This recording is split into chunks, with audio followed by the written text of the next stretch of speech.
Hello,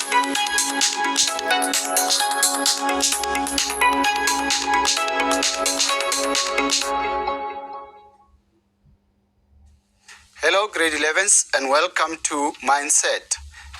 Our topic today would be based on exponents and sets. Exponents and sets are part of the equation and algebra, and all of them together, that's your equations and algebra as it is, it weighs around a third of your paper one final paper. So it is important for you to look out for marks like this, which I call it easy marks, so that you can make sure that you pass with good quality marks at the end of the year. So I know that you have done exponents before from grade 8 and so on and so forth, but now we're going to look into detail and see how we can work around and answer questions, get solutions that are based in our level now with grade 11. So first of all, so just to get a feeling of how an exponential look and how a set looks like. So we've got the a to power n. This is in exponential form because you see a is to power n, and then we've got the nth root of a. But if I can add here that our n should always be greater than 1. It can never be equals to 1 or less than 1. So it can never be that. So your n must always be greater than 1. So is your a must always be greater or equals to 0. It cannot be negative for you to define the set. So that's the starting point. We have learned about the laws, exponential laws that we have learned before. We said when the bases are the same, we just write one base and add the exponents. It's a law. It's there. And then when we divide with the same base a, then what we do is we will now subtract our exponents. So we'll get a to power n, m minus n. And then we also, coupled with these laws, we're going to continue with the other laws. Coupled with these laws is the definitions, which are very important. So the one definition, I know, the teachers have told you from grade 8 is that if we raise any number to power 0, we get 1, except 0, because most often learners will ask us what is 0 to power 0. So that is not even at our level at the moment. So if a is not equals to 0, and we raise a to power 0, we will always get our answer as 1. That's a definition. The second definition is that if we've got a negative exponent, our negative exponent can be now written as a positive exponent. Look at how it works. That's a to power a negative n will be equals to 1 over a to power n. Again, we must say that a should not be equals to 0. So that's every time a should not be equals to 0 when we're dealing with exponents. So the next law, let's look at the law number 3 and number 4. Law number 3, we say that if an exponent is raised to another exponent, so we now multiply the 2. So we're going to multiply the 2, and then we're going to get a to power mn. Remember, we can interchange this as a to power n, and then we can take m out. It's also still acceptable to do that in case, depending on how you want to manipulate your answer. So looking at how you want to manipulate your answer, then that's how you exactly have got to do and to get to your final answer. The other law number 4, would be that a to power m multiplied by b to power m. Now because the power there, the exponent there is the same, we can now keep it outside the bracket as m and then multiply the 2. Likewise, we can do that when we divide, where we now keep the 2 bases together. We divide the 2 bases together, that is a over b, and then we keep out the n. That law it's also there. And remember that also with the laws, we can go backwards and forth.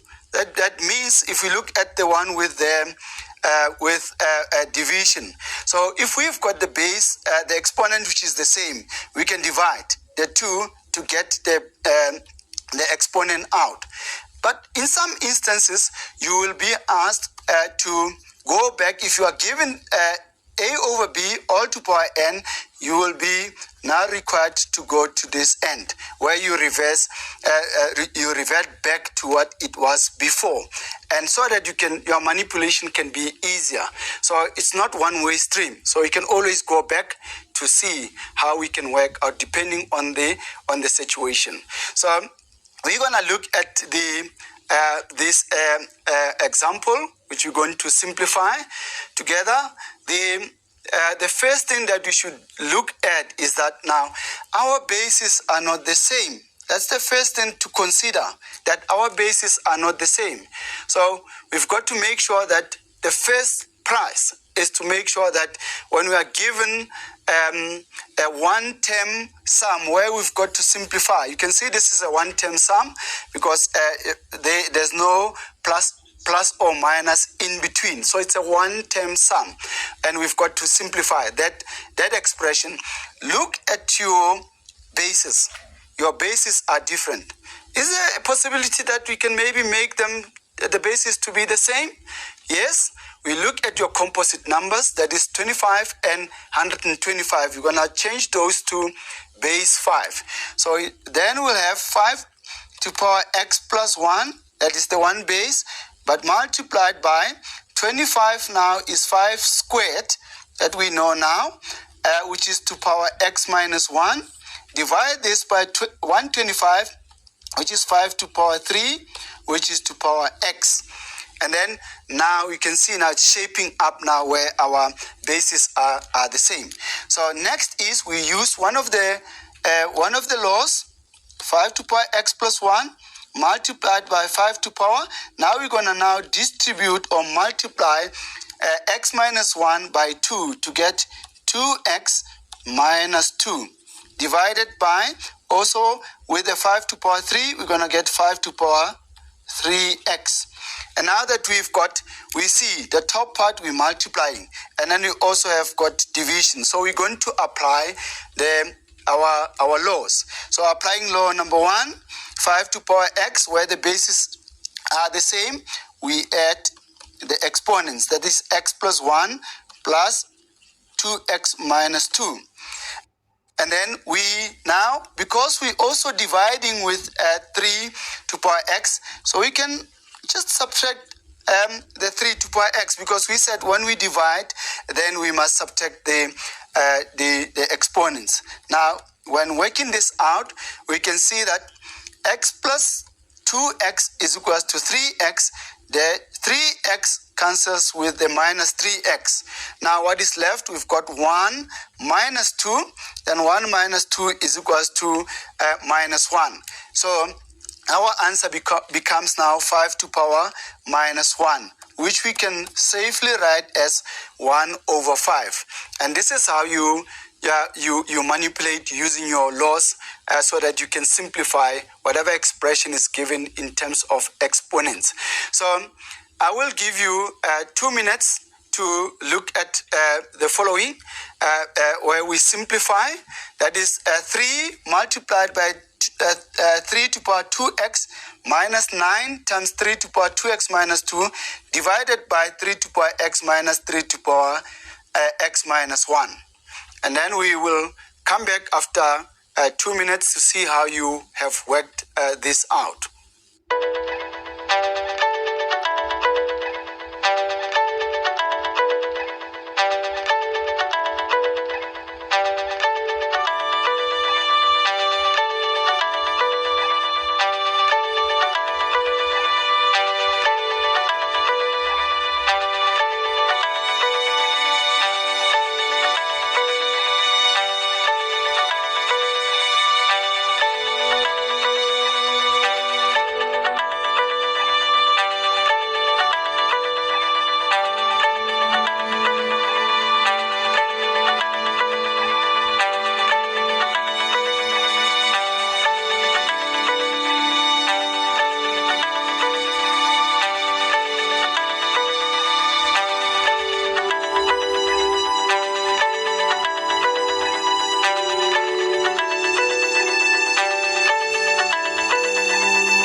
Now let's look at how you fared. And then over here with this sum, here we've got now that we now subtracting.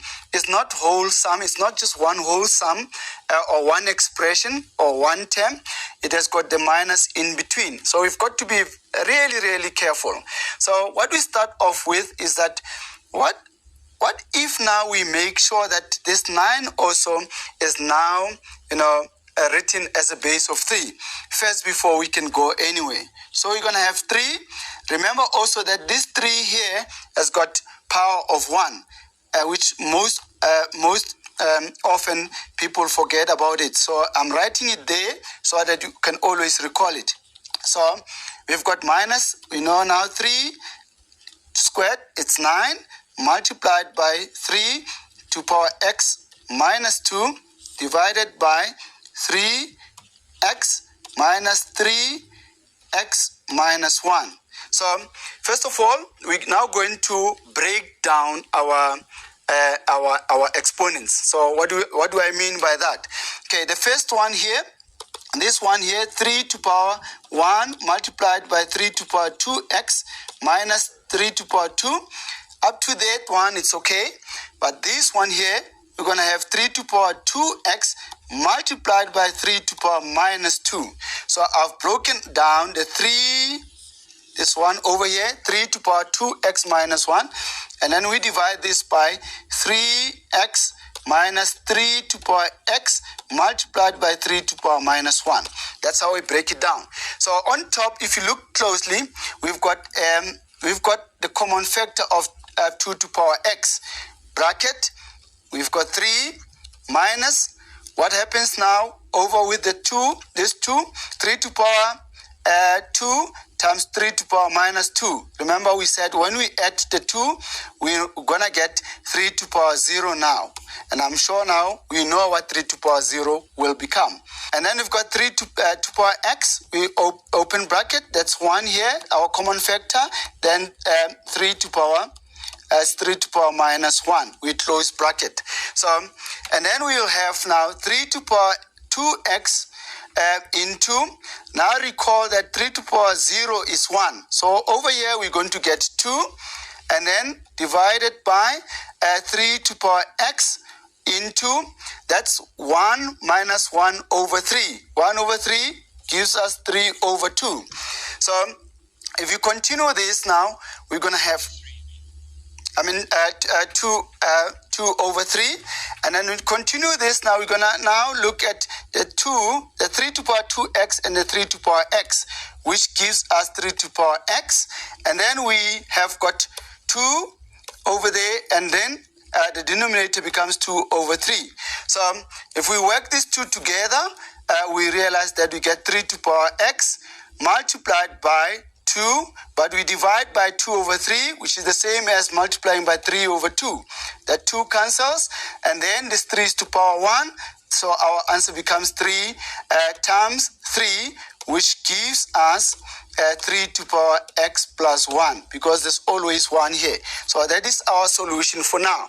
Now, in terms of sets, I've explained that a set number, it's where we've got the square root sign, and then we've got n there indicating that n should not be 1, should not be negative. It should always be greater than 1, and a must always be a positive rational number. So a cannot be negative. So examples of sets would be the cube root of 27, the fifth root of 25, the square root of 144, and the square root of 20. Those are our examples of sets. Now, if you recall, in terms of real numbers, we said we can split them into rational numbers and irrational numbers, where the irrational numbers are non-terminating, non-recurring, and we also have them as a decimal fraction. Now, if you look at the set of 20, or square root of 20 as such, we can split this as 4 multiplied by 5.